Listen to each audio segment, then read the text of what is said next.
Senhor Presidente da Assembleia da República, Senhor Primeiro-Ministro, Senhores Membros do Governo, Senhoras e Senhores Deputados.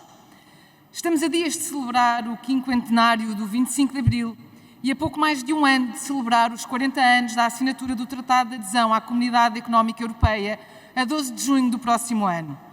Dois dos momentos mais cruciais do nosso país, em que se conquistou a liberdade no primeiro e se transformou a economia no segundo, o que devia ter permitido o progresso económico e social. Mas a verdade é que, apesar destes marcos históricos que foram tão importantes para o nosso país e trouxeram oportunidades e esperança de que Portugal se podia tornar num país mais próspero e competitivo, quando olhamos para o estado do país hoje, constatamos a absoluta degradação das condições de vida dos portugueses, a deterioração dos serviços públicos e a completa falta de ambição em estarmos ao nível dos melhores. E é inevitável questionarmos como chegámos até aqui e de quem é a responsabilidade. Ora, se olharmos para os últimos 30 anos, em 21 deles o país foi gerido pelas regras do Partido Socialista, os últimos 8 sem qualquer interrupção. É justo dizer-se então que foi graças às opções dos vários governos do Partido Socialista e do modelo económico que decidiram implementar que 3 décadas envolvidas o país está estagnado, não gera crescimento e não produz riqueza. E que o tal progresso económico e social possibilitado pela adesão à União Europeia ficou fechado numa gaveta. Sim, o Partido Socialista, que usa a redistribuição da riqueza como pretexto para termos uma carga fiscal recorde a cada ano que passa, e um dos sistemas fiscais mais complexos da Europa, é o mesmo que insiste num modelo económico que não permite a produção de riqueza, não deixando nada para redistribuir, condenando os portugueses à triste sina dos baixos salários e da imigração.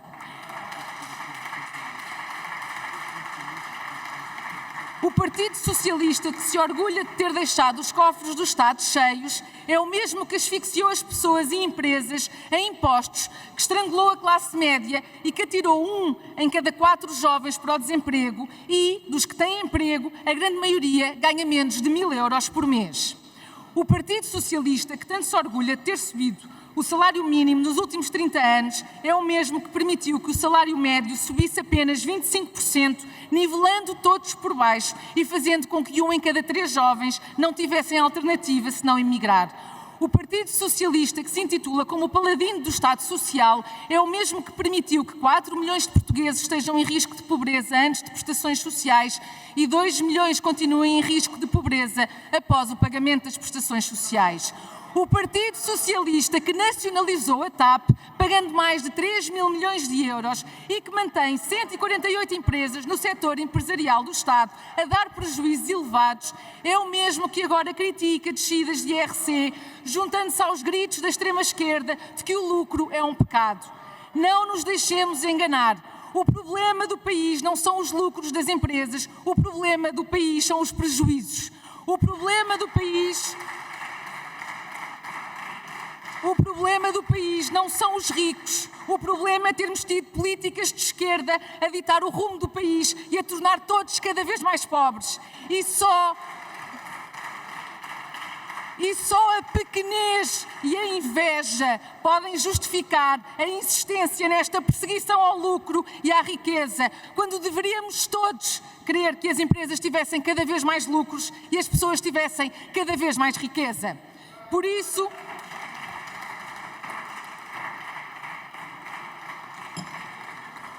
o resultado destas políticas do Partido Socialista, o mesmo que tanto se orgulhou ainda ontem novamente e agitou a bandeira das contas certas, é o mesmo que asfixiou pessoas e empresas em impostos debaixo de um sistema fiscal complexo, obsoleto e que prejudica os mais pequenos e menos instruídos e que deixou os serviços públicos chegarem a um nível de degradação tal que não servem a ninguém.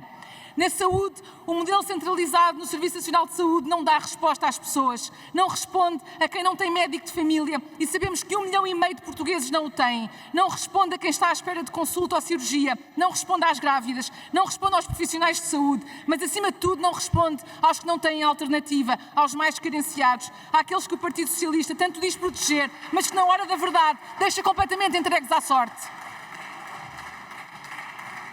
Na educação, há problemas estruturais. Os últimos resultados do PISA mostram que 30% dos alunos não têm conhecimentos suficientes a matemática e 20% a matérias como leitura e ciências. Estes números são aterradores porque significam a condenação ao fracasso de toda uma geração e que contraria a narrativa de sucesso que ainda ontem voltou a ser apresentada em várias intervenções do Partido Socialista. Quanto à recuperação de aprendizagens, o próprio Tribunal de Contas arrasou o plano de recuperação de aprendizagens. Não tinha metas, era pouco concreto, não tinha monitorização. E grande parte da dotação foi para infraestruturas, em vez de ser canalizada para as escolas e para os alunos terem mais recursos e mais professores. Sim, condenaram uma geração ao fracasso. E continuamos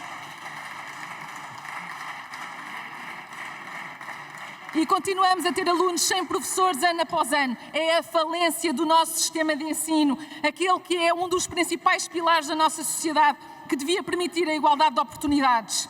Na habitação, uma imensidão de promessas. Em 2017, mais 7.500 casas. Em 2018, mais 24.000. Em 2019, mais 12.000 novas camas em residências universitárias. Muitas promessas, praticamente nenhuma casa. E um mais habitação que persegue os proprietários, não incentiva a construção e nada resolve. Um mais habitação que gera menos habitação.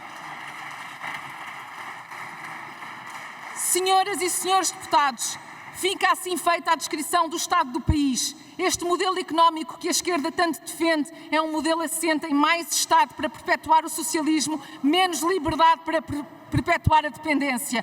Um modelo falhado, com políticas mais do que testadas em vários países, incluindo o nosso, e que levaram sempre ao mesmo resultado: mais pobreza, mais exclusão, e em que a única coisa que consegue gerar e distribuir é a miséria.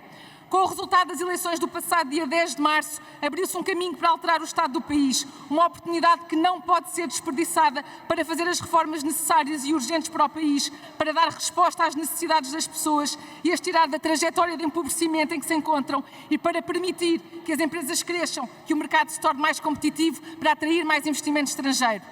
Senhor Primeiro-Ministro, fizemos um diagnóstico a este programa do Governo e concluímos que, apesar de serem apenas 6 as medidas de iniciativa liberal que constam do programa, há um conjunto de ideias que defendemos e registamos que fizeram o seu caminho e são agora uma preocupação efetiva. São exemplos disso a necessidade de promover crescimento económico, a redução da carga fiscal, a simplificação e desburocratização e a necessidade de reduzir impostos no setor da construção. No entanto, este programa do Governo fica aquém das necessidades do país. Sra. Deputada, peço desculpa, mas pedi à Assembleia, por favor, dar condições de audição. O país... Faz favor.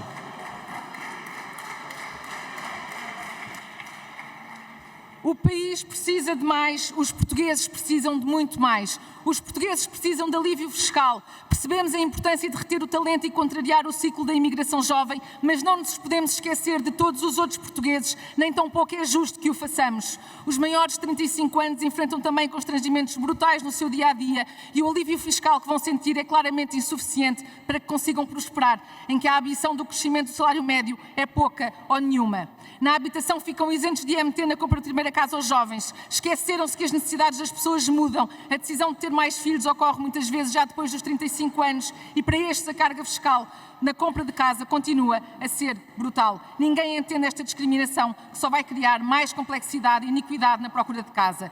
Na saúde precisamos de uma reforma estrutural. Só se recorre ao setor privado e social quando o Serviço Nacional de Saúde falha. Acreditamos que os 3 setores, público, privado e social, devem estar ao serviço das pessoas, garantindo uma verdadeira liberdade de escolha, a universalidade do acesso e, acima de tudo, que as pessoas consigam aceder em tempo útil.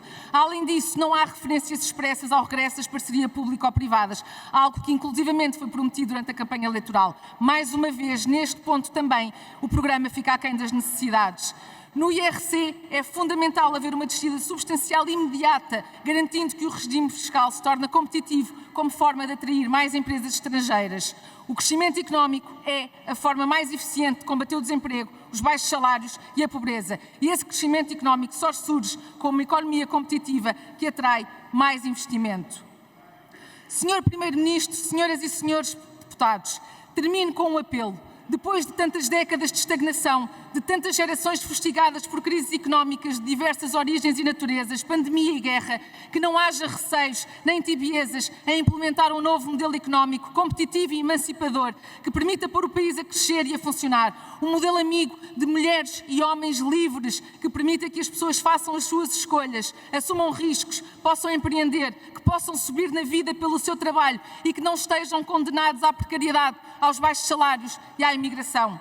A 10 de março, os portugueses mudaram o governo, mas fizeram-no porque sentiram a urgência de uma mudança visível de políticas. A transformação de que o país precisa tem sido negada, ignorada ou protelada. Os nossos filhos e os nossos netos não nos perdoarão de se desperdiçarmos mais uma oportunidade de lhes garantir o futuro. Não é aceitável que continuemos a hipotecar o futuro das próximas gerações. A Iniciativa Liberal cá estará para cumprir a palavra que deu aos portugueses. Muito obrigada.